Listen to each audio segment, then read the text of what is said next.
parlar del Barça és parlar d'un rival molt superior a nosaltres, no? Que està tant a nivell de joc com a nivell classificatori a molta distància.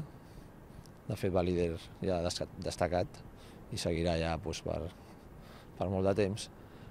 Un equip amb molt de profunditat i un equip que, a diferència d'altres, doncs té una constància i una regularitat tant amb el tema del que és l'essència de l'equip, que porten anys treballant junts, com a la qualitat, no? Aleshores, a darrere és un equip molt destacable, un equip que t'ho posa molt difícil i aleshores ja no només depèn que estiguin encertats o no ells.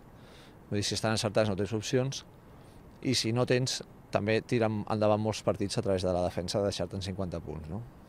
És un partit que exigeix molt per nosaltres, però també per l'altra banda tenim clar que el que tenim de fer és sortir al màxim, apurar les nostres opcions des del punt de vista al límit físic i del punt de vista tècnic està a tope i sobretot des del punt de vista mental aquí davant de la nostra gent intentar fer un bon partit.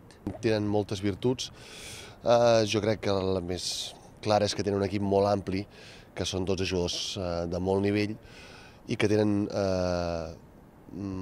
penso que tant l'exterior com l'interior està molt compensat, no? O sigui que realment no saps quin és el jugador que et farà mal perquè poden ser pràcticament tots. Es uno de los mejores, si no el mejor equipo de la liga, así que hay que estar todo el partido bien preparado, estar al máximo nivel nuestro que podemos, sobre todo en defensa, porque ellos en ataque tienen mucha facilidad para anotar y bueno, después en ataque seguir las normas que tenemos que hacer e intentar hacer los menos errores posibles.